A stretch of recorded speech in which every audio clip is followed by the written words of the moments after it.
Hello everyone and welcome to my channel, and today I'll be reading an Aventurine Listener by me. So let's get into it. Aventurine was used to living alone, to doing everything alone. He was alone most of the time. Sure, he had Topaz, and Lady Jade, Dr. Ratio, they were all friends. But even then, he would use the term friends generously. He could not talk to Lady Jade about anything. He was not sure how Dr. Ratio felt about him. And Topaz, well, she put up with him. She was not interested in his life. And he did not want to trouble anyone more than he had to. So that's why he ended up dealing with most of his troubles alone. And now, with you being his partner, it was a little bit unusual that someone was interested to know what he was going through, what troubles he was facing.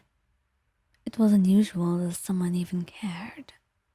So, when he felt like he was having some very bad thoughts, he just went to sleep and thought that with you being there, the probability of him having a nightmare was lowered. Which was true. A lot of the time, just having you in his arms made things a lot more easier and comfortable.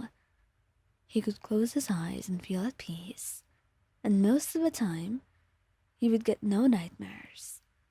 It would be an easy-going day, and all he'd have to do is just rest and sleep and hold on to you as tightly as you could. But then, as soon as he drifted off into sleep, he could see his sister as she called out to him, asking him to help her and not run away. And yet, he could not change the past. He ran away, just like he did in reality. And she called out to him and his body wouldn't turn around no matter how much he tried. He was desperate, afraid, and he kept shouting and screaming. And that's how he woke you up. And you looked at him, concerned.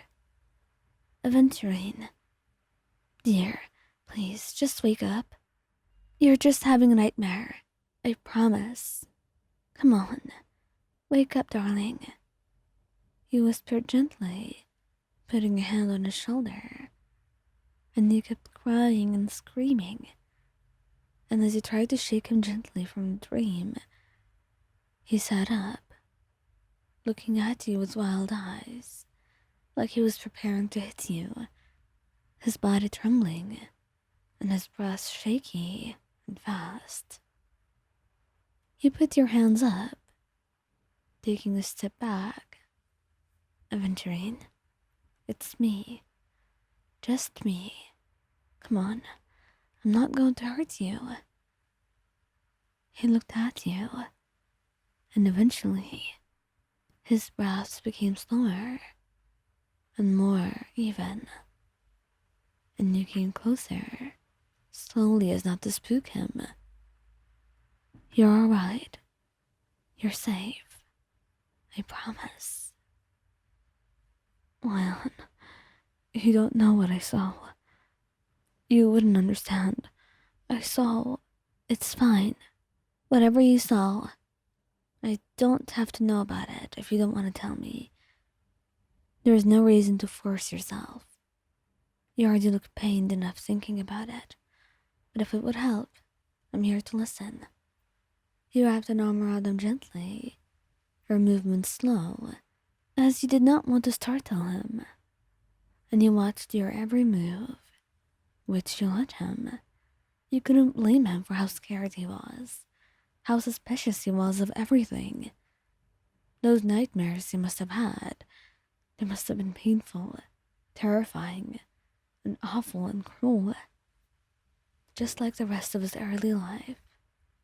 And you hoped that in any way possible you would be able to help, if even just by being present and lending him an ear, or just holding him in your arms.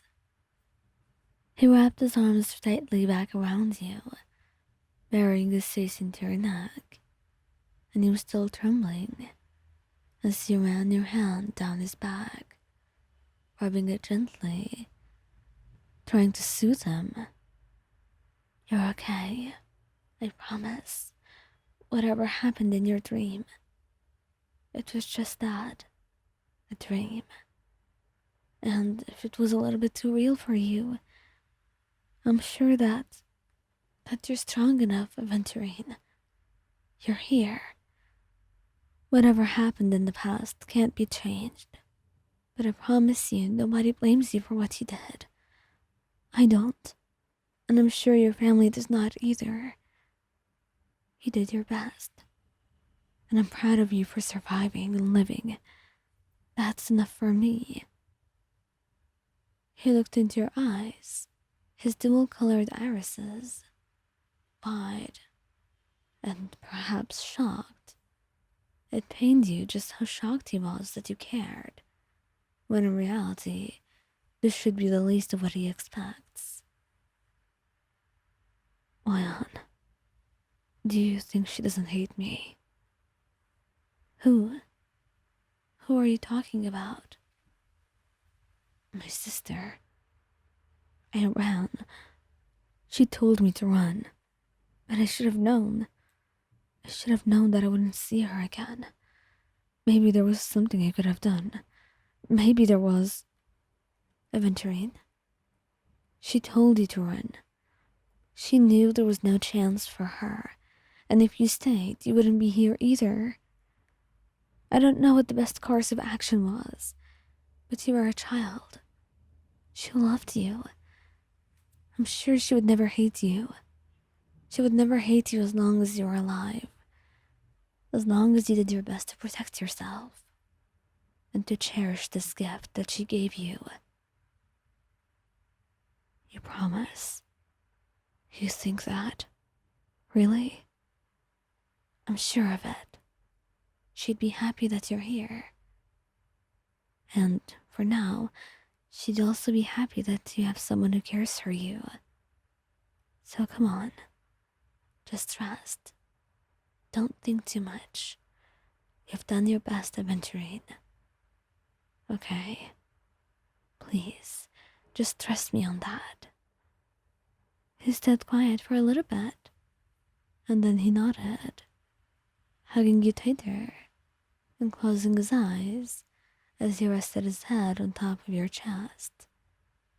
And you stayed like that, a hand on his back and the other in his hair, murmuring softly to him until you could finally fall back asleep.